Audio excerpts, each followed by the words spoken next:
안녕하세요. 잡시광입니다.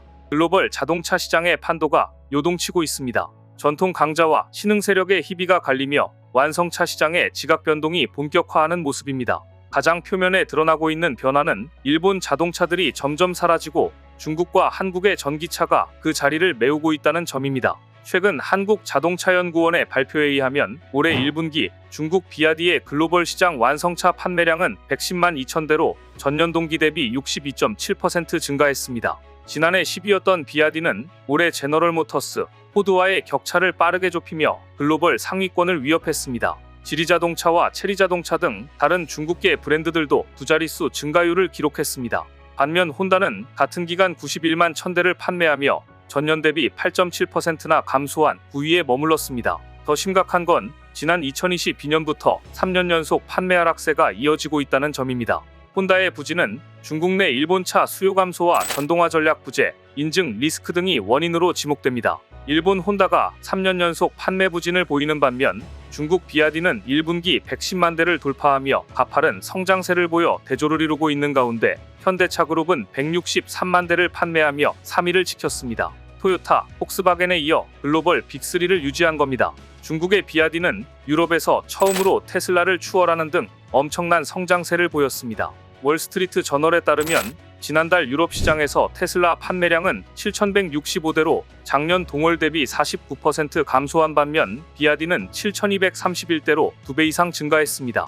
테슬라는 유럽 시장에서 수개월째 고전 중입니다. CEO인 일론 머스크가 트럼프 미 행정부에서 맡은 역할에 대한 반감도 수요에 타격을 줬습니다. 유럽 자동차 제조업 협회에 따르면 유럽연합 내 테슬라 차량 신규 등록은 지난 1월 작년 동월 대비 50% 급감한 데 이어 2월과 3월에도 감소세를 보였습니다.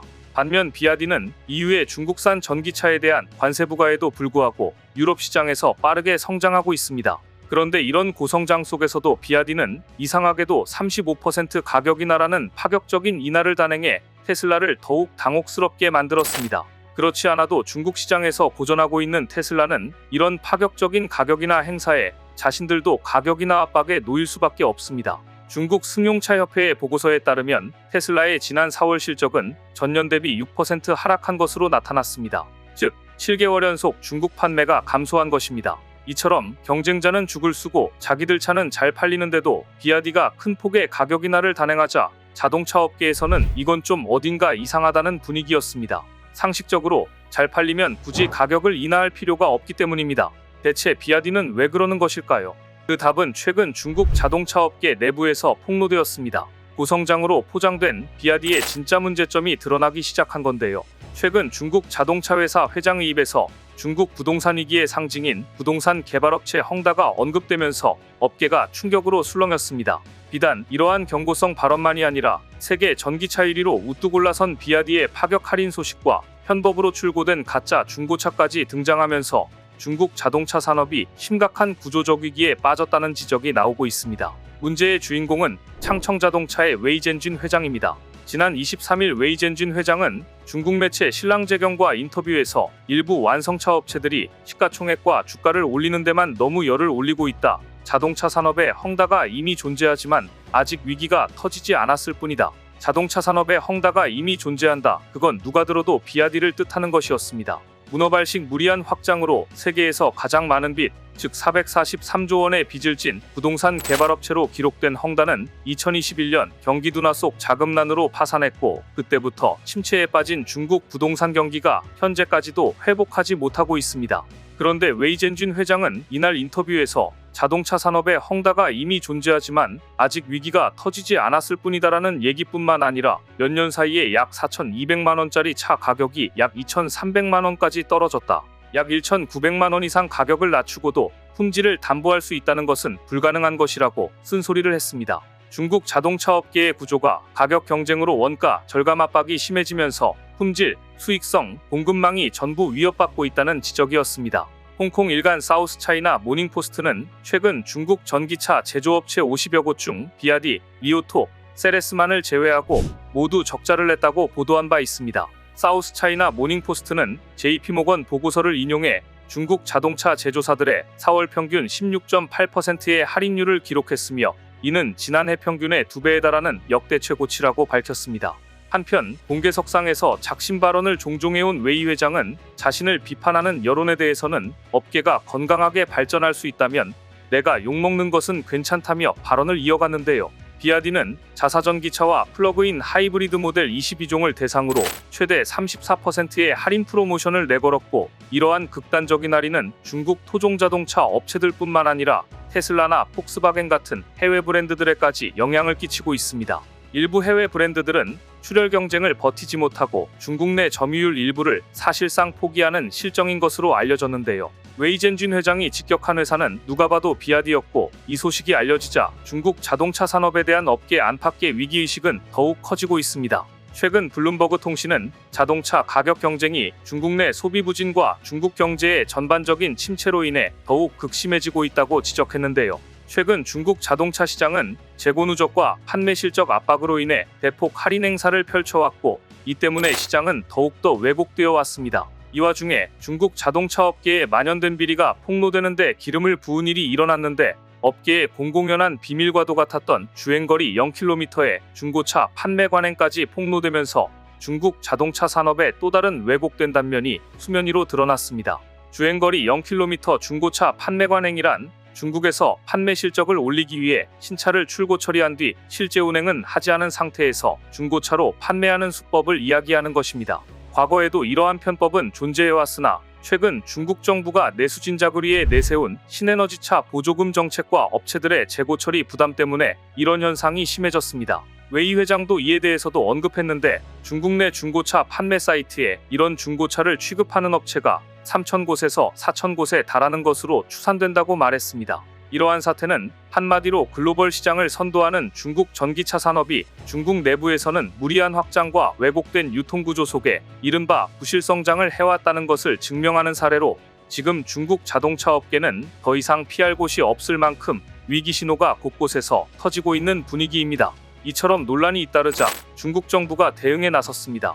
중국 상무부는 지난 27일 비아디와 둥펑자동차 등 주요 완성차 업체와 중국 자동차공업협회, 중국 자동차유통협회, 중고차 판매 플랫폼 관계자들을 소집해 좌담회를 열었는데, 이 회의에서 0km 중고차 사태를 포함한 중고차 유통 전반에 대한 사안을 논의한 것으로 전해졌습니다. 하지만 신차를 중고차로 팔아서 매출을 올리는 수법을 쓰고 파격적인 할인 행사를 해서 점유율을 높여도 비아디의 자금 돌려막기는 이제 한계에 달했다는 소식이 전해지고 있습니다. 세계 1위 전기차 기업 중국 비아디의 부채가 무려 4천억 위안, 우리 돈 약 76조 4천억 원을 돌파하면서 심각한 재무위기에 직면했다는 분석이 나왔습니다. 그래서 중국 내수시장에서 파격적인 할인 행사에 나선 것이라는 이야기도 돌고 있습니다. 현금 확보가 시급해서 고육지책으로 파격적인 할인 행사를 벌였다는 것입니다. 블룸버그 등 외신에 따르면 비아디가 협력사에게 지급하지 않은 어음은 4천억 위안에 달합니다. 비아디는 디렌이라는 특유의 어음 시스템을 운영하고 있는데요. 이 시스템은 자동차 부품 등 물품을 지급받으면 협력사에게 바로 대금을 지급하는 게 아니라 일종의 영수증인 어음을 발행하는 것입니다. 그런데 비아디의 어음은 만기일이 무려 8-9개월, 심지어 1년에 달합니다. 협력사들은 최악의 경우 1년 뒤에나 영수증을 들고 비아디를 찾아가 대금을 결제받을 수 있다는 뜻입니다. 이는 테슬라가 협력업체에 3개월 내 대금을 지급하는 것과 대비됩니다. 만약 비아디의 협력업체가 급히 자금이 필요할 경우 이자를 내고 어음을 조기에 결제받을 수 있습니다. 자동차업계 관계자는 마치 헬스장 망하기 전 모습 같다, 1년치 회원권 쭉 모은 다음 먹튀하는 헬스장 같다고 말하기도 합니다.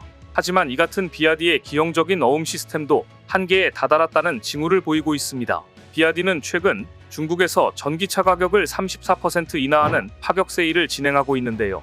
일각에선 비아디가 그간 어음으로 돌려막아온 협력사 대금을 마련하기 위해 재고를 밀어내고 있다고 분석하고 있습니다. 또한 전문가들은 비아디의 최근 급격한 성장을 두고 어음 돌려막기 효과가 아니냐는 시각도 나옵니다. 시장조사업체 SNE 리서치에 따르면 지난해 비아디의 글로벌 전기차 판매량은 전년보다 43.4% 증가한 413만 7천 대를 기록했는데요. 같은 기간 오히려 1.1% 역성장한 테슬라보다 2배 이상 많이 팔았는데, 이것이 다 어음 돌려막기의 효과라는 겁니다. 혹자는 비아디는 중국 공산당이 부군을 걸고 밀어주고 있기 때문에 부도가 나게 두진 않을 것이다, 공적자금 투입, 무제한 보조금 등으로 지원을 계속할 것이기 때문에 제2의 헝다그룹 사태까진 가지 않을 것이라고 말하기도 합니다. 하지만 과연 그럴까요? 반면 한국 기업들은 배터리 업계의 특허 전쟁에서 승리하기 시작했습니다. LG 에너지솔루션이 독일에서 중국 배터리 업체 선하다그룹과 벌인 특허 소송에서 승소했습니다.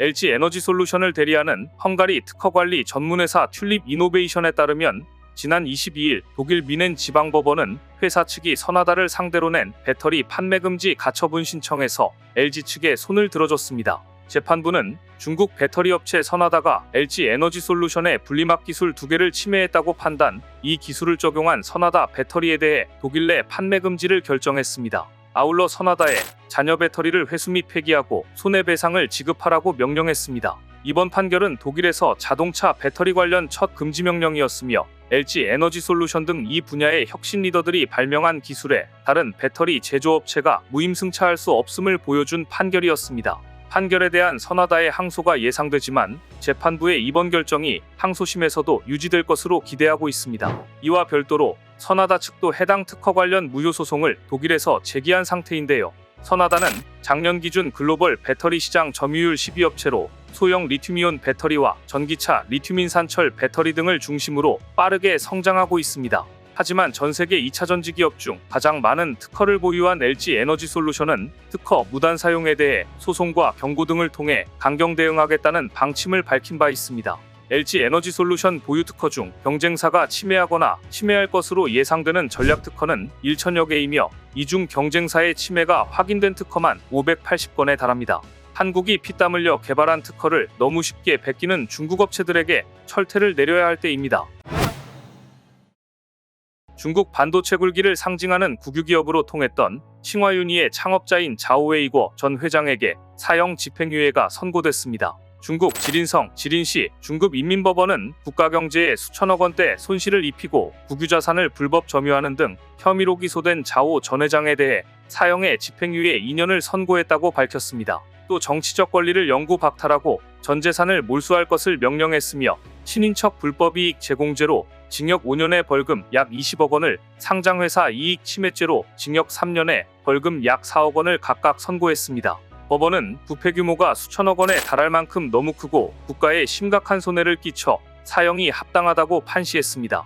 다만 혐의를 인정하고 불법 수익을 전액 반환했다는 점에서 형을 즉시 집행하지는 않기로 결정했다고 밝혔습니다. 이 사건은 중국 국내외에서 주목받는 사건이었습니다. 그가 중국 반도체 굴기의 상징이었던 기업 칭화윤희의 대표였기 때문입니다. 그랬던 자오 회장은 왜 이렇게 사형이 언도되는 처지로 전락하고 만 것일까요? 오늘 이 시간에는 중국 반도체 업계의 신화와 같았던 칭화윤희 자오 회장의 사형 집행유예 선고를 통해 보는 중국 반도체 굴기의 명암과 한국 반도체 업계의 기회와 도전, 자세히 알아보겠습니다. 시진핑 중국 국가주석의 모교인 칭화대 전자공학과를 졸업한 자오웨이거 전 회장은 2009년 칭화대가 운영하는 학교 기업인 칭화윤희 최고경영자로 영입돼 회사 경영 방향을 반도체 중심으로 완전히 바꿔놓은 인물이었습니다. 칭화윤희는 무리한 대출과 채권 발행 등으로 자금을 조달한 뒤 대형 인수합병을 통해 유망 기업들을 인수했으나 결국 유동성 위기에 빠졌고 2020년 11월 채무 불이행 상태에 빠졌습니다. 당시 자오 전 회장의 처벌은 중국이 10년간 공들였던 반도체 굴기의 실패 책임을 물은 것이라는 분석이 나오기도 했습니다. 하지만 그가 파산 절차 과정에서 중국 당국의 정면으로 반기를 들어 배심죄가 적용됐다는 해석도 있었습니다. 자오 전 회장은 당시 국유기업 중심으로 진행된 파산 구조조정 과정에서 자신이 배제되자 공개적으로 반발하기도 했는데 이 과정에서 당국의 미운 털이 박혔다는 설도 난무했습니다. 그는 2021년 헐값 매각에 반대한다는 공개 성명을 낸 바 있습니다. 무엇보다 칭화윤희의 부패 스캔들과 중국식 국유기업 시스템이 어떤 취약성을 갖고 있는지를 여실히 보여주는 사례였습니다. 권력이 개인에게 집중되며 내부 감시 시스템이 없는 구조적인 문제를 갖고 있다는 뜻입니다. 칭화윤희는 칭화대학교 주식회사인 칭화홀딩스 산하 국유기업입니다. 지난 2010년까지만 해도 한방음료를 제조하는 보잘것없는 기업이었는데 다 망해가던 이 회사를 중국 반도체 굴기 선봉장으로 일으킨 게 바로 자오웨이거 회장이었습니다. 지식인이었던 자오웨이거의 부모는 과거 마오쩌둥 시절 정신개조를 위해 신장 위구르 지역 외딴 시골에 하방됐습니다. 양치기를 하며 그곳에서 어린 시절을 보낸 자오는 악조건 속에서도 학업에 열중해 중국 명문인 칭화대 전자공학과 학사, 석사까지 마쳤고 투자회사를 차리고 부동산 및 광산에 투자해 떼돈을 벌었습니다. 이후 2010년 경영난에 처한 칭화윤희 고위경영진이 SOS를 보내자 자오는 칭화윤희 지분 49%를 확보하며 경영권을 손에 쥐게 됩니다. 그리고 나서 반도체 기업들을 닥치는 대로 사들이기 시작했습니다. 칭화윤희는 자오의 지휘 아래 반도체 사업으로 회사의 주력 사업을 완전히 바꾸기도 하면서 닥치는 대로 반도체 업체를 사들였지만 문제는 자체적으로 보유한 반도체 기술이 전무했다는 점이었습니다. 그래서 자오는 사업가답게 일단 반도체 기업을 인수하는 방식으로 기술력을 확보하고자 했고, 그가 첫 인수 타깃으로 삼은 건 미국 반도체 기업 스프레드 트럼이었습니다. 이후 칭화윤희는 미국 반도체 기업 RDA 마이크로 일렉트로닉스 및 휴렛 패커드의 자회사 H3C 등을 사들였습니다. 다만 미국 최대 메모리 반도체 기업 마이크론을 사들이려는 시도는 미국 정부의 제재로 수포로 돌아갔습니다. 또 세계 최대 파운드리 TSMC도 인수하려고 했지만 고배를 마셨습니다. 그래도 메모리 반도체를 만들겠다는 꿈은 버리지 못했고 2016년 창작 메모리를 설립해 메모리 반도체에 도전장을 내밀었습니다. 자오의 최종 목표는 삼성전자가 되는 것이었습니다. 2017년 4월 니케이 아시안 리뷰와의 인터뷰에서 자오는 10년 안에 세계 5대 메모리 반도체 기업이 되겠다고 장담했을 정도였습니다. 특히 칭화윤희가 반도체 사업을 확장하던 시기는 시진핑 지도부가 본격적으로 자국 반도체 산업을 육성하겠다고 공언하던 때였습니다.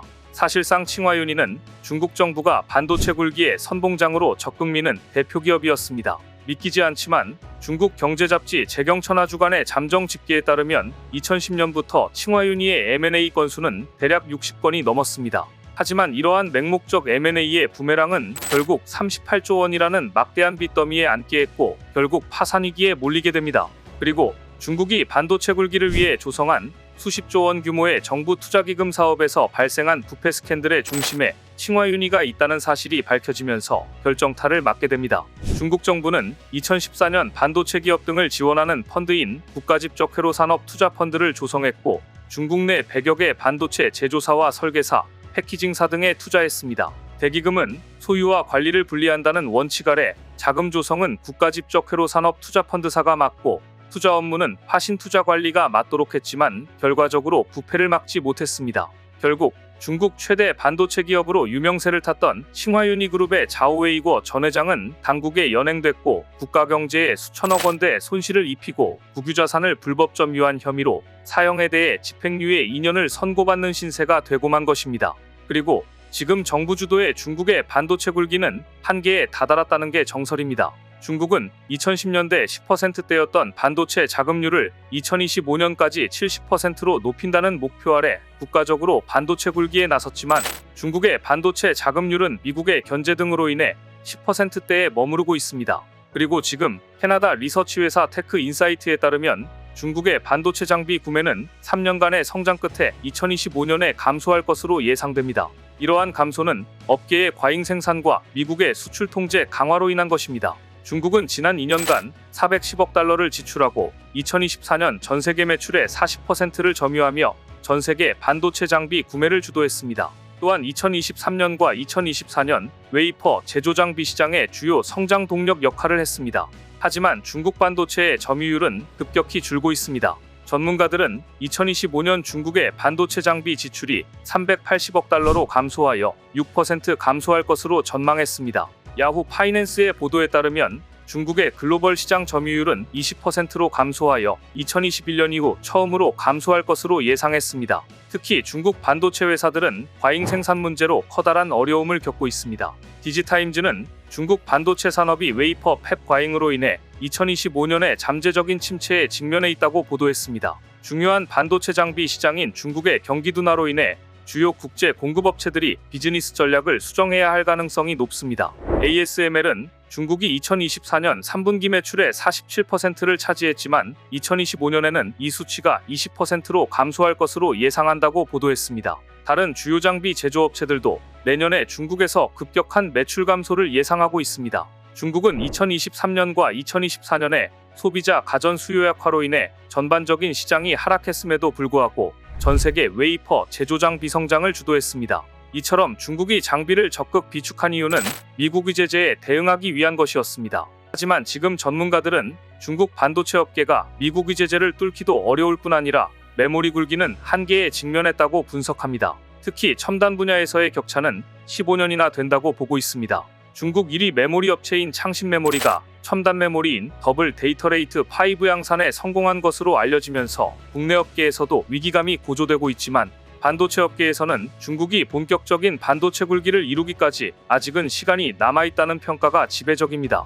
미국의 규제로 반도체 공정에 반드시 필요한 극자외선 노광기와 같은 첨단 장비를 들여오지 못하고 있는 데다 트럼프 2기 행정부에서 대중 반도체 규제가 더욱 혹독해질 것이라는 분석 때문입니다. 반도체 업계에서는 미중 갈등이 우리로서는 그야말로 천재일우의 기회라며 구형 반도체 라인을 선단 제품으로 전환하고 첨단 연구개발에 효율적인 투자를 통해 중국과 확실한 격차를 벌려놓아야 한다고 지적하고 있습니다. 트럼프 대통령은 2017년 1기 집권 시절 중국 반도체 규제를 진두지휘했고 트럼프 2.0 시대에는 중국 디램의 성장을 두고 보지 않고 강도 높은 관세와 장비 수출 규제를 진행할 것이라는 예상이 나오고 있는 가운데 이때를 한국 반도체 업계가 놓치지 말고 빠른 속도로 5세대 HBM이나 6세대 제품으로 넘어갈 필요가 있다고 지적합니다. 지금 한국이 주목하고 있는 경쟁자는 대만입니다.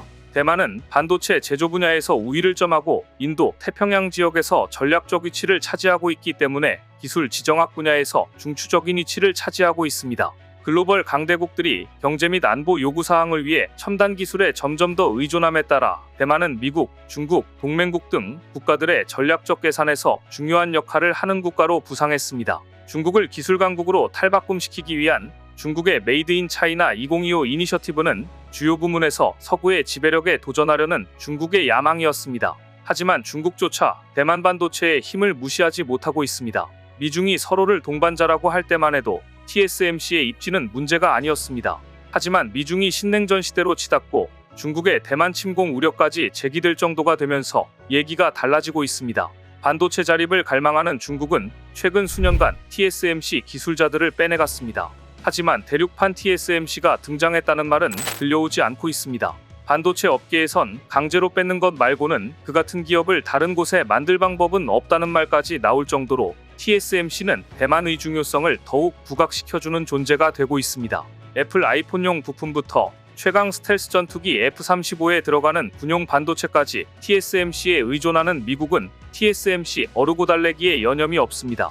거대 중국에 맞선 인구 2360만 대만의 최강 방위 전략이 TSMC라는 말까지 나오고 있는 이유입니다. 따라서 미국은 중국이 대만을 무력 침공해 TSMC를 손에 넣지 못하도록 할 것이라는 뜻을 노골적으로 표시하고 있습니다. 중국은 여전히 대만을 위협 중이지만 중국이 대만의 TSMC를 점령한다 해도 자기들 뜻대로 반도체 공장을 움직이기는 쉽지 않다는 분석도 있습니다. 세계 최대 반도체 장비 제조사인 ASML이 해외에 설치된 자사의 장비를 원격으로 강제 종료할 수 있기 때문입니다. 중국이 대만을 침공해 파운드리 업체 TSMC를 점령하더라도 최첨단 반도체 설비는 손에 넣을 수 없도록 일종의 킬스위치 기기를 비활성화하는 장치를 발동할 수 있다는 것입니다. 블룸버그 통신은 ASML이 반도체 장비를 원격으로 비활성화하는 기능에 대해 네덜란드와 미국 정부에 설명했다고 보도했는데요. ASML은 실제로 군사적 침략이 발생했을 시 장비를 비활성화하는 과정을 시뮬레이션해 보인 것으로 전해졌습니다.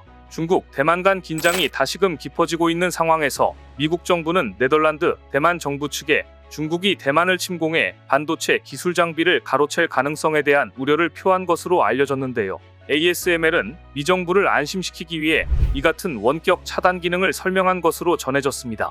2025년 현재 한국 반도체 산업은 다양한 지정학적, 경제적 요인의 영향을 받아 상당한 변화를 겪고 있습니다. 지난 4월 한국 정부는 반도체 산업에 33조 원을 투자하는 전례 없는 투자를 약속했습니다. 이번 결정은 미국의 반도체 수입 관세 압박에 대응하기 위한 전략적 대응으로 기존 예산 26조 원에 비해 27% 대폭 증가한 수치입니다. 이번 투자는 2024년 한국 전체 수출의 21%를 차지했던 국내 반도체 부문을 강화하는 것은 물론 특히 미국과 중국과의 글로벌 무역 긴장 속에서 기술 주권을 확보하는 것을 목표로 하고 있습니다. 2025년 4월에 제정된 엔비디아 AI 칩에 대한 미국의 수출 규제 강화는 삼성전자와 SK하이닉스를 비롯한 한국 반도체 제조업체들에게 도전 과제를 안겨주었습니다. 하지만 이러한 지정학적, 정치적 변화와 전에 없는 어려움 속에서도 한국의 SK하이닉스는 엔비디아의 HBM3 제품을 공급하는 1차 공급업체로서 참여하면서 미국 시장에서 172%의 놀라운 매출 증가를 달성하는 등 번창하고 있습니다. 이것은 한국 반도체 업계에 새로운 도전과 기회가 있음을 증명하고 있습니다. 중국 반도체 굴기가 여러 가지 면에서 한계를 맞았고 미국의 대중 공세가 강화되고 있는 지금이야말로 한국 반도체 산업에는 또 다른 기회와 도전이 될 것이라는 전망이 나오고 있는 지금 한국 반도체 업계는 이러한 변화 속에서도 반드시 기회로 포착할 것입니다.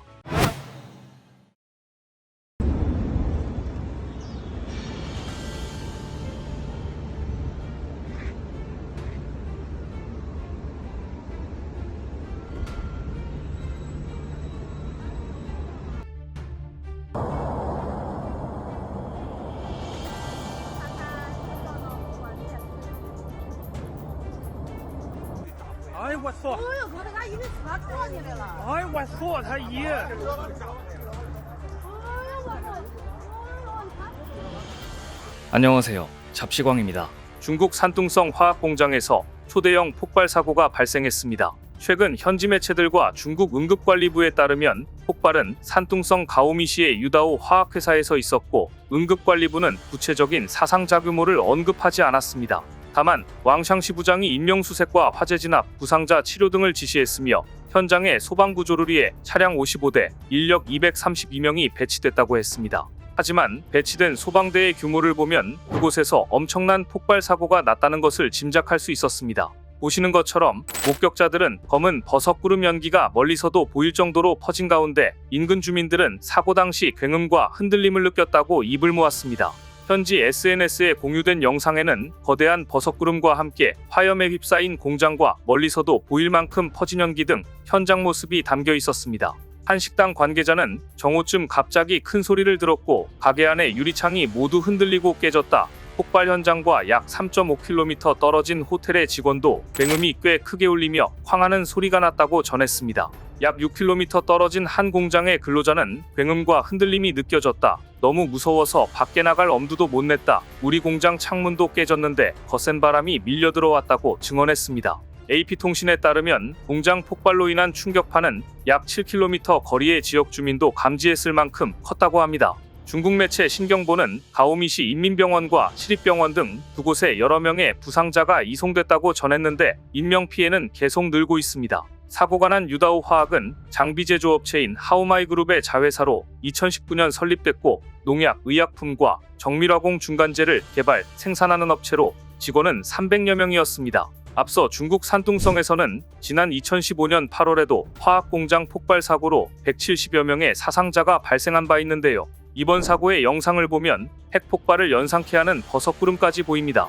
그야말로 작은 도시 하나가 통째로 증발한 것으로 추정됩니다. 그런데 중국 당국이 이렇게 사상자가 많이 난 사건 사고에 대해 은폐를 하는 이유가 있습니다. 최근 들어 중국인민들의 민심이 심상치 않기 때문입니다. 중국 공산당이 가장 두려워하는 사건인 천안문 36주년을 앞두고 반정부 시위까지 발생한 것인데요. 중국은 오는 4일 천안문 사태 36주년을 앞두고 집회나 시위를 막기 위해 경계가 삼엄한 상태였습니다. 그런데 지난 1일 대만 자유시5 등에 따르면 해외에 체류 중인 중국 민주화 운동가들에게 후젠성 취안저우시 화교대학 근처 육교에 자유와 민주라고 쓰인 현수막이 걸린 사진과 중국 공산당과 정부를 비판하는 글이 전송됐다고 합니다. 대표적으로 중국 반체제 단체인 중국민주당 국제연합의 주석으로 미국 로스앤젤레스에 거주하는 제리제는 소셜미디어 X를 통해 다음과 같은 메시지를 전달받았다고 밝혔습니다. 화교대학 학생이라고 밝힌 작성자는 6월 4일 천안문 사태로부터 36년이 지났다. 더 이상 기다릴 수 없다. 우리 부모처럼 중국 공산당의 노예가 돼 속고 싶지 않다. 중국 공산당 지배하에선 인간으로서 존엄성이 없다. 우리는 모두 공산당이라는 거대한 시스템을 지탱하는 나사다. 살 수도 죽을 수도 없다. 우리가 중국 공산당에 희생당하는 마지막 세대여야 한다. 모든 것을 끝내야 한다고 강조했습니다. 이처럼 천안문 사태 기념일을 앞두고 반체제 글들이 올라오고 중국 공산당을 비판하는 데에 동참을 호소하는 일들이 벌어지자 중국 공산당은 안 그래도 최근 경제가 안 좋아 민심이 어려운데 이런 상황에서 대형 참사까지 전국적으로 알려지면 민주화 운동을 촉발시킬 수 있기 때문에 조심하고 있는 것입니다.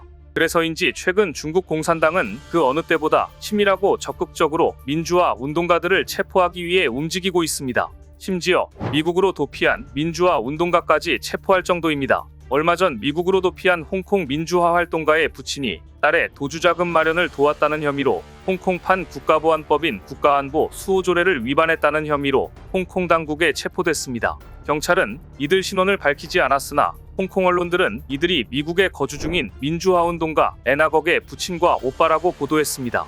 홍콩 언론들은 부친이 해외에서 애나걱을 만났으며 홍콩으로 돌아온 뒤 아들의 도움을 받아 애나걱이 가입한 보험금 약 2천만 원을 받으려 했다고 보도했습니다. 중국은 지난해 3월 통과된 국가안보 수호조례에 따라 도피자의 자금 처리를 돕는 것이 최대 7년형을 받을 수 있는 중대범죄라고 경고하고 있습니다. 애나걱은 2019년 홍콩에서 벌어진 대규모 반정부 시위 당시 활동한 민주화 운동가로 2020년 홍콩을 떠나 현재 미국 워싱턴 DC에서 활동 중인 반체제 인사입니다. 애나걱은 홍콩 당국이 국가보안법 위반 혐의로 현상금을 내걸은 해외 체류 민주화 인사 19명 중 하나인데요. 홍콩 경찰은 1억 8천만 원의 현상금을 걸었습니다.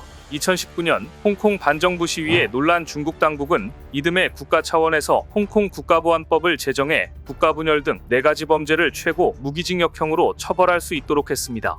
홍콩판 국가보안법으로 불린 이 법은 반정부 행위 처벌을 강화하는 내용으로 외부 세력과 결탁 시 최대 14년, 외세와 함께 허위 또는 오해의 소지가 있는 정보를 퍼뜨리는 경우 최대 10년의 징역형을 내릴 수 있게 하는 등 모호한 조항을 포함하고 있고, 그래서 유엔은 이 법이 홍콩 시민의 기본권이 침해될 수 있다고 우려해왔던 것입니다. 반체제 인사들의 시위를 억제하기 위해 극도로 예민해진 중국 공산당 내부에서 특히 시진핑 주석의 군부장악력이 심상치 않다는 평가가 나오고 있습니다. 최근 중국에서는 군부의 실세로 통하던 허웨이둥이 50일째 행방불명인데 이를 두고 여러 가지 설이 난무하고 있습니다.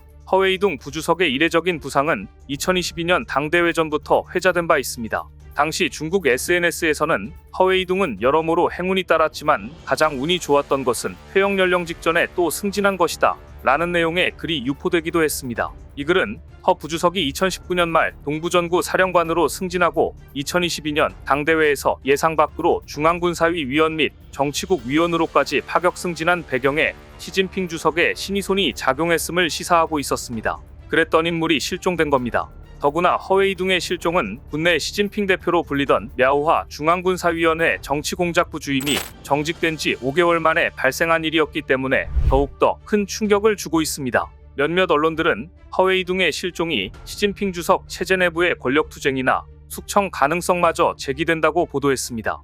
허웨이둥 부주석의 장기적인 부재는 시 주석의 대만 전략에 직접적인 영향을 미칠 수 있다는 점에서 심각하게 받아들여집니다. 대만 전략 전문가로 알려진 그의 갑작스러운 자맹은 심지어 시진핑 국가주석의 대만 전략에 차질을 빚는 것이 아니냐는 우려까지 낳고 있습니다. 허웨이둥은 과거 대만 해협을 관할하는 동부전구 사령관을 역임하며 군사작전위반을 총괄한 대만 전략 전문가였기 때문입니다. 군부의 핵심 인물들의 연이은 실각 또는 자맹은 시 주석이 3년 전 당대회에서 구축한 권력 구도가 제대로 작동하지 않고 있음을 방증한다는 분석도 나옵니다. 아직은 군 통수권자인 시 주석의 최종결 정권이 흔들린다고 보기는 어렵지만 자신이 발탁한 측근들마저 정리해야 하는 상황은 실패한 인사의 뒷수습이라는 평가를 낳고 있는데요. 현재 세계의 이목은 미중 간 관세 전쟁에 쏠려 있지만 그 이면에서 진행 중인 중국군 내부의 심각한 권력 투쟁과 숙청은 향후 대만 문제와 미중 관계 전반에 예측 불가능한 영향을 미칠 수 있다는 분석입니다. 표면적인 무역 갈등 이면에 가려진 군 내부의 복잡한 투쟁이 더 심각한 문제일 수 있다는 것인데요. 시진핑은 인민의 방군에 2027년까지 대만 침공을 준비하라는 지시를 내린 것으로 알려져 있습니다. 하지만 실제로는 이 명령을 실행할 주체인 군 지휘부에 대한 불신을 점점 더 노골적으로 드러내고 있는 것으로 보입니다. 최근 1-2년 사이 국방장관 2명이 해임됐고 중국 핵전력의 중추인 로켓군 수뇌부도 교체됐습니다. 이러한 숙청의 배경이 부패 때문인지 아니면 이념적 충돌이나 다른 정치적 이유인지에 대해서는 단정할 수 없습니다. 놀라운 점은 이들 대부분이 시진핑이 직접 발탁한 인물들이라는 사실입니다. 다시 말해 시 주석 자신이 구축한 인적 네트워크조차 신뢰하지 못하는 상황임을 의미합니다. 시진핑의 끝나지 않은 군 숙청은 이제 자기 측근들을 겨냥하고 있습니다. 시진핑 주석이 이렇게 자기 사람들까지 내치는 이유는 중국군이 개혁 개방 이후 자체적으로 기업을 운영해왔는데 이것이 일종의 군산복합체로 발전했고 이곳에서 장성들의 부패가 이어져 왔기 때문입니다. 중앙정부가 예산으로 군을 통제하는 것이 일반적인 것인데 개혁개방화 중에 군을 경제발전의 한 축으로 동원하려 했던 것이 그만 군산복합체로 발전시켰고 여기에서 비리가 생겼던 것입니다. 무력을 독점하고 있는 군이 독자적인 경제력까지 보유하게 된다면 어떻게 될까요? 중앙정부의 통제를 벗어나 유사시엔 하나의 국가처럼 움직이는 과거의 군벌이 될 위험성이 있습니다. 바로 이 문제야말로 시진핑 집권 후 진행되어 온 인민의 반군 내 반부패 캠페인이 단지 부패를 척결하는 데 그치지 않고 현대 중국의 국가 운명이 걸린 문제라고 보는 이유입니다. 최근 숙청된 인물들은 대부분은 시진핑 집권 14년 동안 그의 측근으로 발탁돼 요직에 오른 인물들이었습니다. 이는 부패가 중국 군조직에 얼마나 깊이 뿌리내리고 있는지를 보여줍니다. 또한 시진핑 주석이 정권의 핵심 기조로 삼아온 반부패 캠페인을 벌이고 있음에도 인민의 반군의 최고 지휘부를 깨끗한 인사로만 채우는데 얼마나 어려움을 겪고 있는지를 잘 보여준다고 하겠습니다. 그래서 지금 인민의 반군은 시진핑의 권력의 원천이자 시진핑의 불안의 근원이라는 평가가 나오고 있습니다. 동전의 양면과 같은 존재라는 이야기입니다. 중국 인민의 반군은 누가 뭐래도 세계 최대 병력과 첨단 무기 체계를 갖춘 군사 거인입니다. 양적인 면에서는 미국을 앞서고 있는 분야도 있습니다. 그러나 인민의 반군에 대한 시진핑의 불신은 중국의 군사적 위협에 대한 서방의 인식에 중요한 변수로 작용할 수 있습니다. 현대전에서 가장 중요한 요소 중 하나는 전장의 불확실성에 대응할 수 있는 유연성과 자율성입니다. 하지만 인민의 반군은 공산당의 군대로서 정치와 이념이 지휘체계에 깊숙이 침투해 있습니다. 시진핑의 연설을 암송하고 시진핑 강군 사상을 학습하는데 병사들 대부분의 시간이 할애되면서 실질적인 전투 준비와 전략적 사고가 희생되고 있다는 지적이 있습니다. 이는 자율성과 상황 대처 능력이 생명인 현대전에서 결정적인 약점이 될 수밖에 없습니다. 둘째, 실전 경험이 결정적으로 부족합니다. 1979년 베트남과의 전쟁 이후 중국은 대규모 군사작전을 수행한 적이 없습니다. 2016년 남수단 평화유지활동에서의 허술한 대응, 2020년 인도와의 국경 충돌에서 벌어진 원시적 백병전은 그 공백을 단적으로 드러냅니다. 군 지휘관 중 상당수는 전투를 들어만 본 세대입니다.